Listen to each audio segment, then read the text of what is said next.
Breaking and Rapping podcast coming at you. Today is March 7th, 2024. I'm Chris Cooper here with Alex and Flizzo. Last week we learned we need to sing like no one is listening. So let's get into the raps. All right. What a way to water. What a way to water. One away some water. Will we walk or wander? Somersault and saunter. I found a way to ponder, to search for words beyond her. When you're feeling low, let the beat control the path that you will go. Salvation of the soul. Okay, that's the end of the rap. Now it's time for you guys to vote. Wait, let me guess. You're going to do rapping and rapping. Okay, another week of 2 rappings. Wow, amazing. I don't even know why we still do that, but don't worry. I got something for you guys next week. I'm going to get those wrecking votes. Moving on to the next segment is Shakespeare. So last week we covered why Shakespeare was important, and you guys gave us a live action example when Flizzo asked, do you know any Shakespeare quotes? And well, you guys talked about gargoyles, and we'll get to that, but you want to be in a position where you can say, yes, all the world's a stage, which is a Shakespeare quote from As You Like It. So all the world's a stage. Here is the monologue from Romeo and Juliet when Romeo sees Juliet on the balcony at first. But soft, what light through yonder window breaks? It is the east, and Juliet is the sun. Arise, fair sun, and kill the envious moon, who is already sick and pale with grief, that thou her maid art far more fair than she. Be not her maid, since she is envious. Her vestal liveries are but sick and green, and none but fools do wear it. Okay, I'm going to stop there, because hopefully I proved the point that I know that monologue, or at least I proved that I know some quotes of Shakespeare to just throw offhand. And along with that, the point I want to make on rubber, I'm rubber, you're glue, whatever you say bounces off me and sticks to you. Alex's opinion was that it seemed foolish or silly to compare Shakespeare to that saying. And the point I want to make is that that saying was good enough for Eminem in his world record breaking song Rap God. And the world record was, I think, most number of words in a number one song, probably. So here's the fast part of Rap God. Some lama dumma lama, you assuming I'm a human. What I gotta do to get through to you? I'm superhuman, innovative, I'm into rubber, so that anything stays ricocheting off of me and it'll glue to you. That's the rubber glue part. Here's the rest of it. I'm devastating more than ever, demonstrating how to give a mother audience a feeling like it's levitating, never fading. I know the hairs are forever waiting for the day they can self. They'll be celebrating because I'm waiting to get them motivated. I make elevating music, make elevator music. Okay, so that should show that there is a quality writer in Eminem, and he is drawing from that expression, I'm rubber, you're glue, etc. And while I'm making this point, I'd like to say that it's my belief that Eminem is the Shakespeare of our generation. But moving on to our weekly segment of reading Shakespeare, I'm going to be reading Othello, Act 2, Scene 3. And I'm reading Othello because I'm personally reading Othello, and every week I'll just find some phrases to use for you guys, or sentences, verses, quotes, whatever. This one is going to be a little song sung by a guy named Iago, so that name might ring a bell as the parrot from Disney's Aladdin, but in this case, he seems to be a bit of a troublemaker, much like the parrot. And things had worked out for Othello to where it appears he's going to be with his lady friend. And Iago doesn't seem to like that, and he's going to cause trouble. The trouble he causes is he gets Othello's man, Cassio, drunk, and he's going to then start a fight, which he does, and he ends up running his sword through another person at the bar. That's a great thing about Shakespeare, is that a lot of disagreements are solved by running a sword through somebody. Anyway, this happens before the sword fight, where Iago is drinking and he's singing songs to help get the cheer. So I wanted to have a song from Shakespeare so we could see what kind of beats he was dropping. So anyway, this is Iago in Othello, Act 2, Scene 3. And he's singing about England. King Stephen was a worthy peer. His breeches cost him but a crown. He held them sixpence all too dear. With that he called the tailor Lown. He was a wit of high renown, and thou art but of low degree. 'Tis pride that pulls the country down. Then take thine old cloak about thee. So I don't know if you guys heard anything in that you'd like to talk about, but what I saw that stood out was the line, "He was a wit of high renown, and thou art but of low degree." To at least give a quick rundown of what that would mean, wit is a witty person, high renown, high, like superior wit, and renown is just known. So he was a smart person and everybody knows it. And thou art but of low degree. So it's, You're a dummy. Thank you.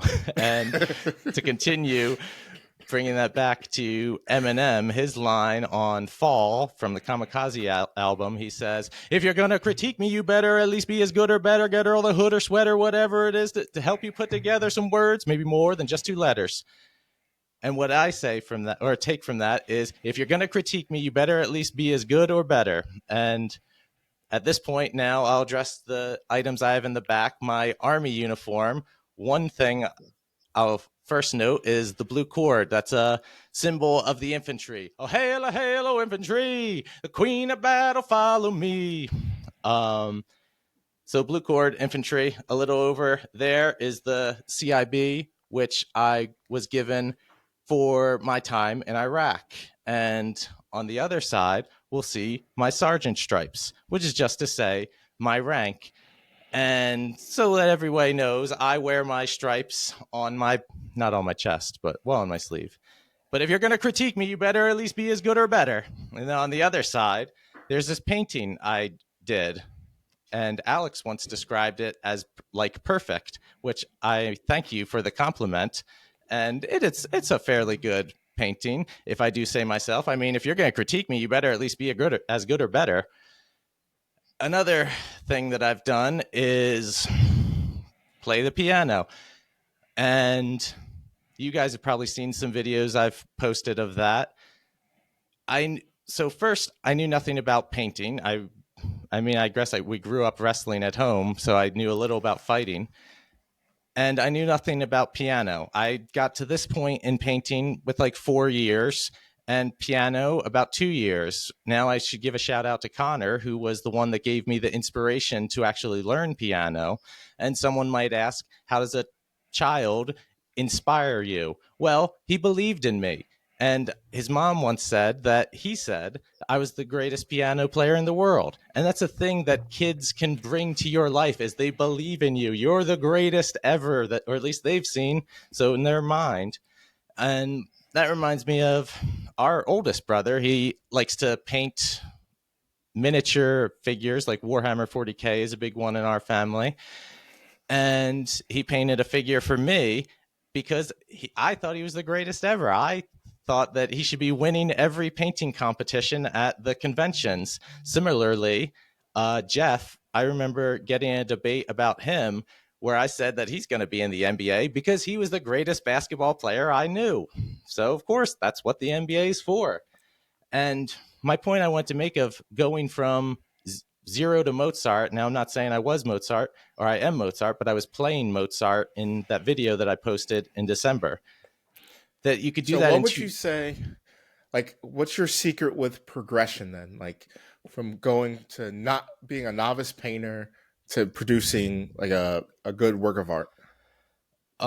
It'll never feel good. That's first off. I mean, it's like you'd have experience with weightlifting and potentially even bodybuilding. In my experience, I always felt like I looked the worst or that I was the weakest when I was the strongest and looked the best.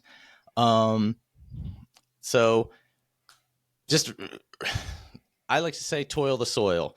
And that just means you have to just keep working. It doesn't really matter what you're producing. It doesn't matter if it's a novice work. It doesn't matter if it's chopsticks. You just keep doing it. And that's another reason I like to talk about Sisyphus. That's the guy that rolls the rock up the hill every day and then it rolls back down. You just got to toil the soil. His legs. What's that? He should have worked his legs. Yeah. He was using too much arms. That's why he kept falling down. Yes. To get a good core. Squats are important.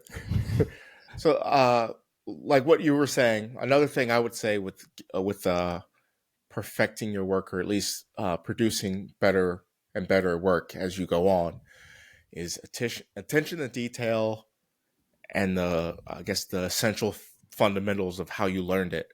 Just kind of like remember how it's supposed to go, like the basics. and then the small things. Yeah, you should. Whenever I'm like trying to produce something good, like if I do woodworking or something, I'm like, all right, remember, I got to have a measurement that's exact, precise. I have to just go slow and remember all the steps of how I need to get there, and not just focus on the final product. Just kind of most basics. most people have probably heard the acronym KISS, keep it simple, stupid. Yeah. So that's a good one. I mean, I like to think of everything as just trying to make straight lines. Is like, what is the simplest way to accomplish this task? I mean, even when playing piano, and same with these fast raps, it just things get tangled up. Like my fingers feel dumb and they get tangled up, or my lips do the same thing, and that's a sign to you to slow things down and focus just on that tiny part. I mean, yeah, I do want to reiterate attention to detail, which is a huge thing in the Army. Um, but and that's being aware of like meta levels, I think is good, because, and by that I mean like a small, medium, and large view of things. So in that instance, might be playing a song on the medium level, and then there's one bit where I'm getting messed up, so then I need to go to the small view. um yeah, it's just, I don't know, in terms of doing things over time, I think also people shouldn't be concerned with their progress. We should just be doing things. Along in my notes, along with all this of just giving my resume, I suppose I want to say that, oh yeah, that the Army, I just stopped doing it. So I could still do it. I just chose not to. And I'm literally the strongest that I've ever been. So someone might ask, how did you get so strong? Because I haven't been in the gym for years. I mean, you might have heard of that pandemic that got me out of there. But so, how did you get so strong without going to the gym? Well, first off, I accepted Jesus Christ as my Lord and Savior. Second, I had a child. Third, I have land and I work the land. I toil the soil. And going back to Sisyphus, that is real life. And that is what makes you strong. It's nonstop. It's always like, I bought this new house and there's probably 100-foot oak tree that fell on the driveway after I purchased it, or at least after I visited it. But it's just a problem that I'm going to have to deal with. And that problem will make me stronger. At the very least, it'll get me to buy more tools, which the point I wanted to say was tools don't cost money, they make you money. And that's because it solves problems. It makes things easier. You can, so if I couldn't deal with that tree beforehand. So, and that was a thing, a guy quoted me something like $5,000 to take care of the tree. And I know that that's at least halfway to buying a brand new tractor. So which should I do? Just solve the problem once, or pay more now to solve the problem indefinitely? Also, it'll branch me out into learning things like about a tractor.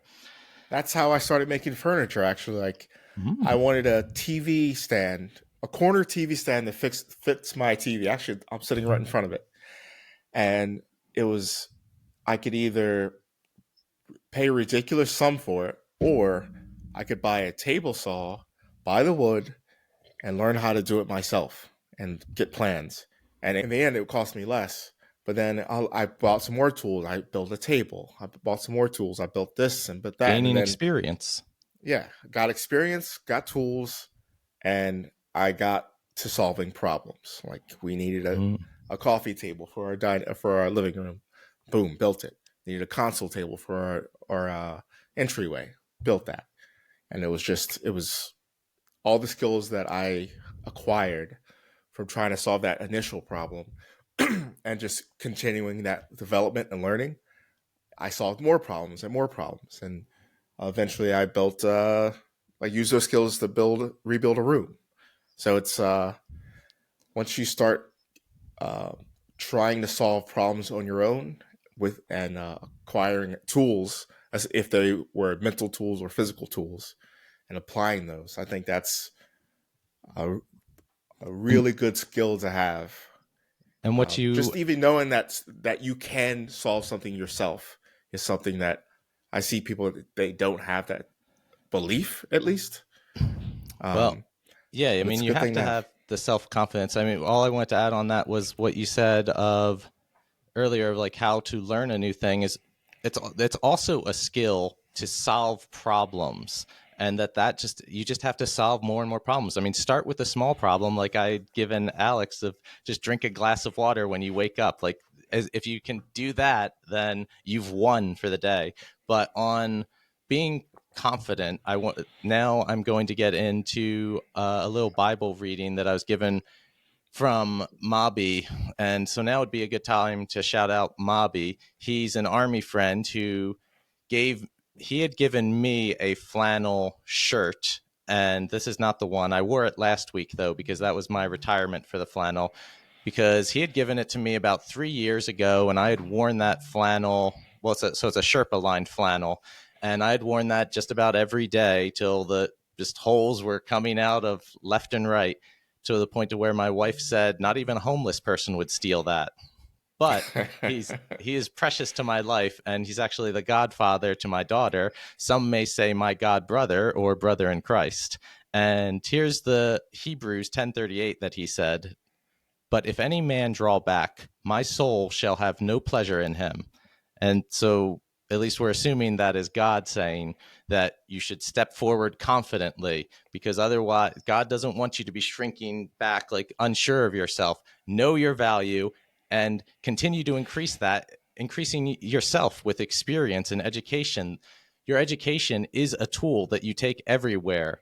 That's one of the things nobody can take away from you, is what's going on in here. Even though I might not have a piano, I can still like make music in my head. I mean, that was the reason I started learning raps, was while I would walk the dog, I'd have an instrument to make.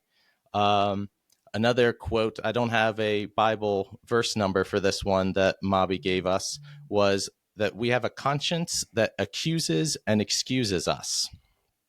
I just thought that was a good line. Next, last week Flizzo gave an interpretation of some, maybe it was the Shakespeare, and Alex said, well, I think Chris might be meaning something deeper than that. And this goes with being confident, is that I don't mean anything should be deeper or anybody should be doing more than what they're trying is. We're making things deep by discussing it, and there's no expectation of what we're capable of, but just by trying it we get better at it. I mean, going back to your question, Flizzo, of like for learning things, like I'm learning how to do a podcast right now, and what I've been saying even was that there's only been one successful podcast in all of time right now, and that's JRE. So everybody's asking who's going to be the next JRE. Yeah, I see that face, Alex. I don't even want to hear from you for the rest of the episode. I'm going to mute your mic. Anyway, so we are the music makers, and we are the dreamers of dreams. Now, you might have heard that phrase from Gene Wilder's Willy Wonka. It comes from a poem, at least my research gave it as a titled Ode by Arthur O'Shaughnessy. Now I'm going to read the rest of the poem. We are the music makers, and we are the dreamers of dreams, wandering by lone sea breakers, and sitting by desolate streams, world losers and world forsakers, on whom the pale moon gleams. Yet we are the movers and shakers of the world forever, it seems. I just wanted to read the rest of the poem, but do you have anything on that, Flizzo, that you'd like to cover before I move on to our next new segment? It's going to be history, by the way.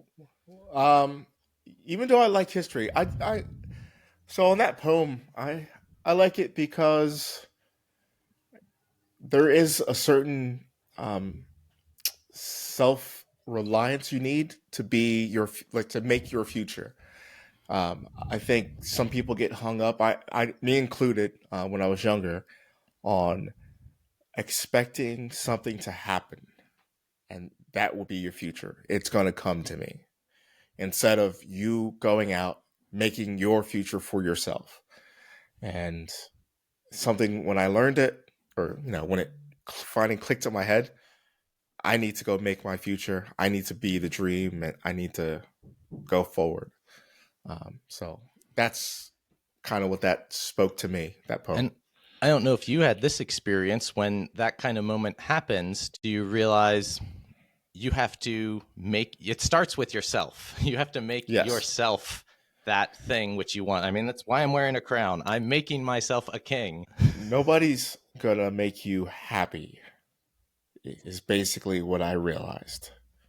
You have to make you happy, and then other people add on to that. So, like, especially speaking like with a relationship, you can go seeking a relationship and expecting that person to make you happy.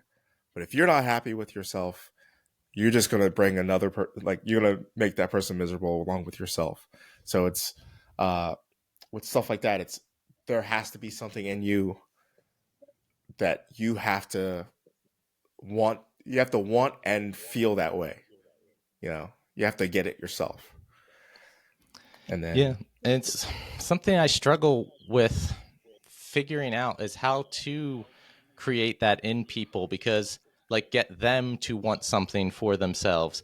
I know that I'm in a position that most people aren't in, and they probably don't dream about getting into. They think it's impossible. I mean, with what you were saying, all I want to say was like that nothing is impossible. So if you can dream it, then you can make it happen.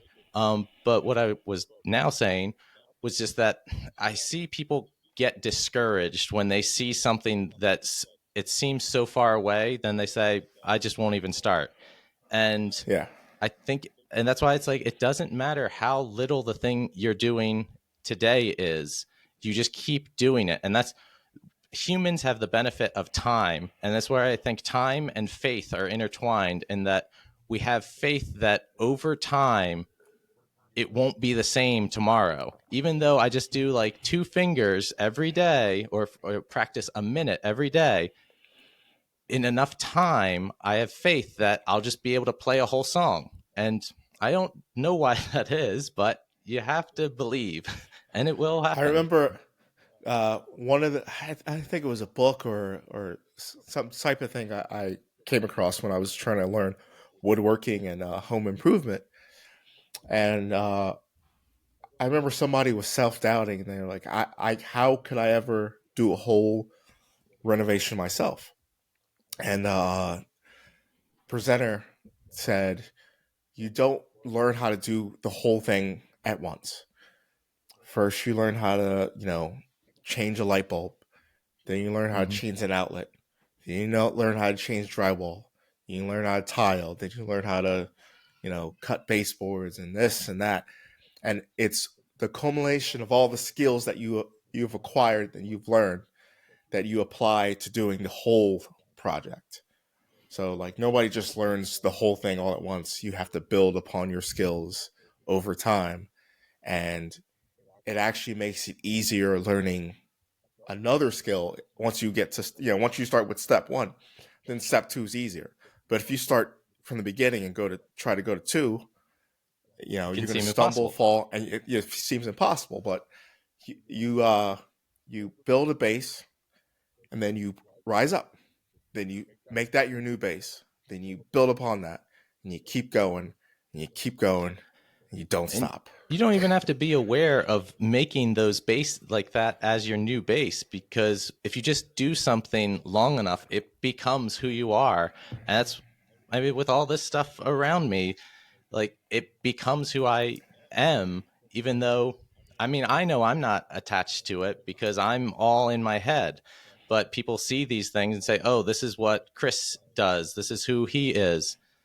Uh, what I also want to say on what you were saying is with doing like, learn a light bulb, learn a baseboards, whatever, you're never going to feel happy with your progress either, because the further along you get, the more you know, you're just going to know that there's more that you don't know. And every time you have to Yeah, learn a new thing, you're going to think, I know so many things and I don't know this. I must be the worst at this thing ever.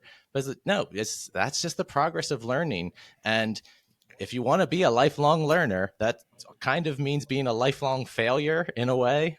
But that's why you just need to be confident and happy with who you are, what you're doing, saying like, I'm rocking it. yeah. At least putting the effort forward and trying, because you could try something 5, 10, 20 times, not get it right, but you could see after like 10th time, oh, I did a little bit better than I did before. 15th time, like, oh, I did a little bit better than that. 20th time, you're like, oh, it's not what I wanted exactly, but it is better than step one. I know that I've Double listened talk. to Rap Damn it. God over 100 times. Did this work? I think Alex just needs to shout to be heard. Yeah. Or maybe his internet's bad. I don't know. I listened to Rap God over 100 times before I ever attempted to say any of it. And it wasn't until I was doing some college class where I had to teach at like an inner city school for a semester. And one of those kids did that fast part of Rap God. And I was like, well, I mean, if this kid can do it, why? What is holding me back? Only that I didn't believe in myself. Are we That's okay? my whole way of learning on YouTube. I see people do it. I'm like, if that guy could do it, Yeah, I could do it. exactly. And I end up watching and reading about whatever I need to do next. And until I watch a video and I see where somebody messed up, if I can like confidently say that guy did that wrong, then I'm like, hey, now I can probably do it. Yeah. I have an And then I mess it Albanian up. friend who likes to talk about the learning process that you want to get to a point where you can self-correct. And I like that. All right, I'm going to Yeah. talk about history so the new segment is going to be history. I have right now I have this book, Letters from Jefferson and Adams to each other. You're familiar with who those guys are? Evil. Nope, this doesn't Yes. work. Gosh, hey, that worked. Okay. Hey, we're hearing from Alex. Oh, he's in outer space apparently. Anyway, John Adams, second president of the United States. Thomas Jefferson, third president of the United States. Thomas Jefferson once said that no one wants to follow after George Washington because they'll be seen as a failure. John Adams followed him. I think John Adams is a superb mind, and that's why we're going to read his letters. Just letters he's writing. And there's also going to be letters between John and Abigail Adams, his wife. And I've heard her name enough to know that she's significant in history. I don't know anything about her. I will learn as I read these letters. What I Do do they have the have, Federalist Papers in there too? I have the Federalist Papers, not on my table right now. That one, that would be an interesting one to read. It's because it's a lot of like legal jargon, so it's not as fascinating. It means I have to read like 100 pages for one good one, kind of. Where after the letters, so I already knew I had one letter I wanted to read, but after the letters, I'm going to get into Poor Richard's Almanac. That's Ben Franklin wrote that, and that's more in the BuzzFeed 10 ways to become rich by 50. And I also have Ben Franklin's autobiography, which I had mentioned to you guys, was the Juno, is where I first encountered that word. That we'll read that. His autobiography, Get Rich or Die Trying. What is it called? I think it's just. Well, yeah, it wasn't actually published, but yeah, that'd be a good name for Ben Franklin's. Anyway, why do we read history? If I don't know where I've been, how will I know where I'm going? Studying history also works in line with our English interpretation because history is written. Otherwise, it's unlikely to be remembered. Or you could say verbal history, but guess what? It's still in words. Hey, quick question. Do you guys think in words? Stickers. Well, then you probably would appreciate your English interpretation skills being increased because that would then help your history interpretation.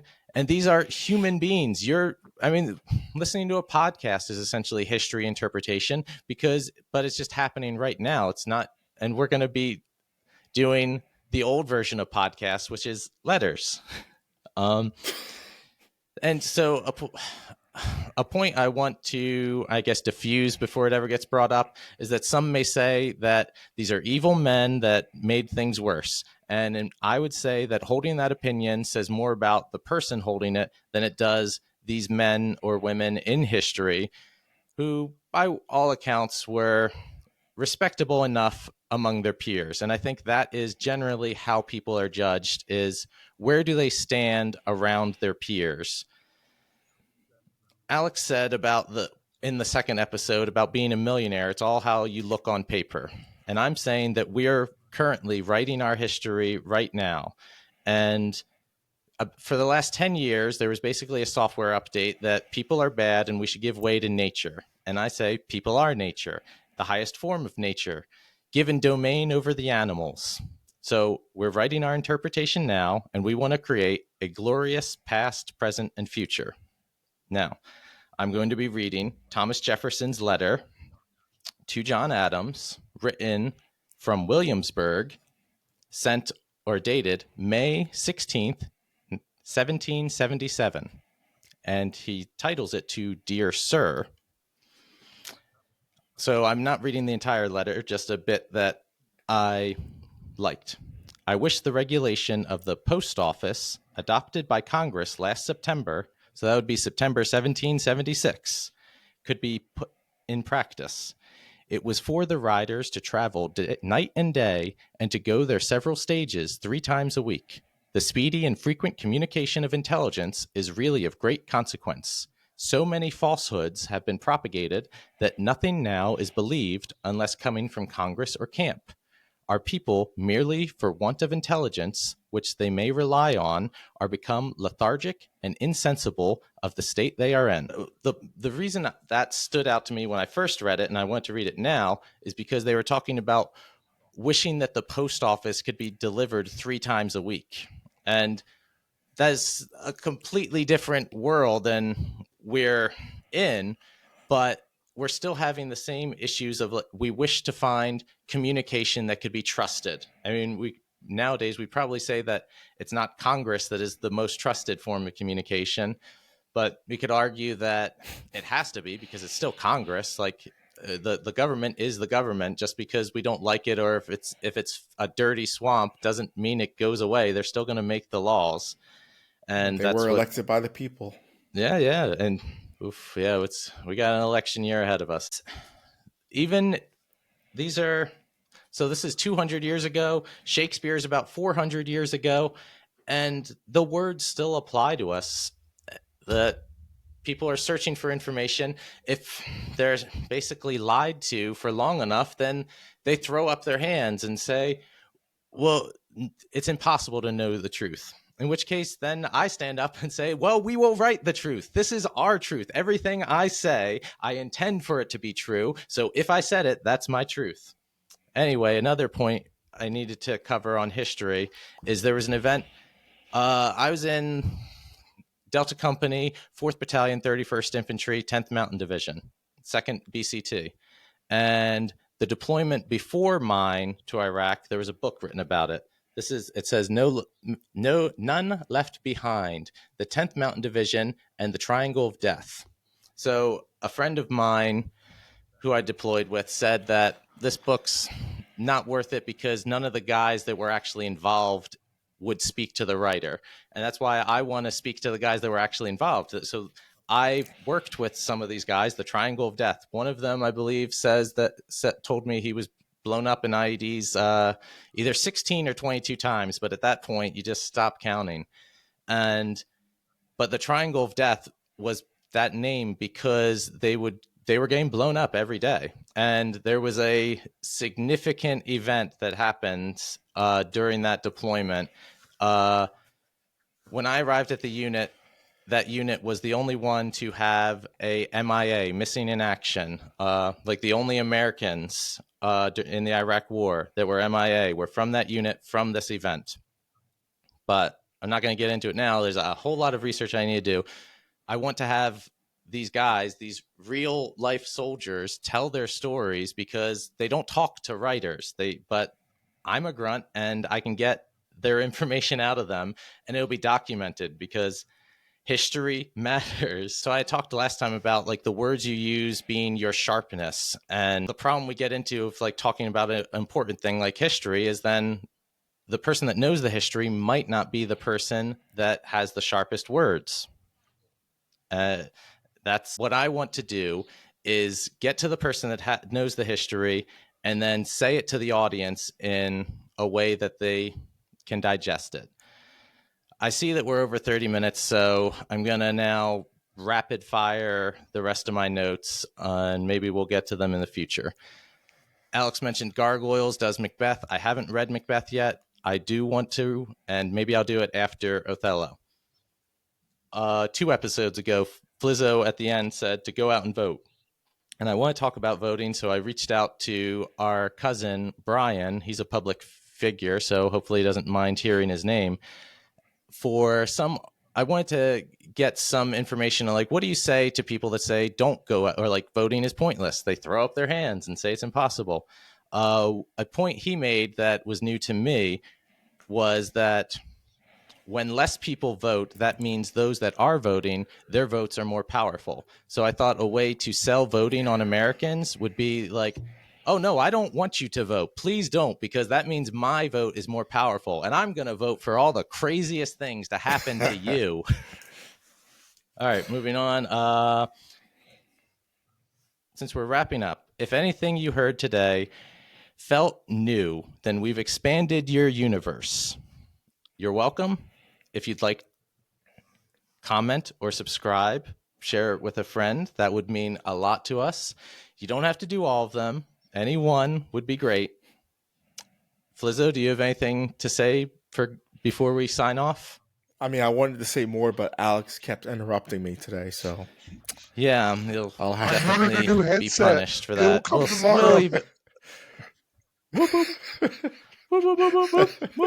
Like me. Anyway, make sure to follow CU3 Scott on all social media. My website, drawingmylifeaway.com. I also have wreckingandwrapping.com. I just haven't mentioned it. Thank you for listening. Have a good day. Goodbye.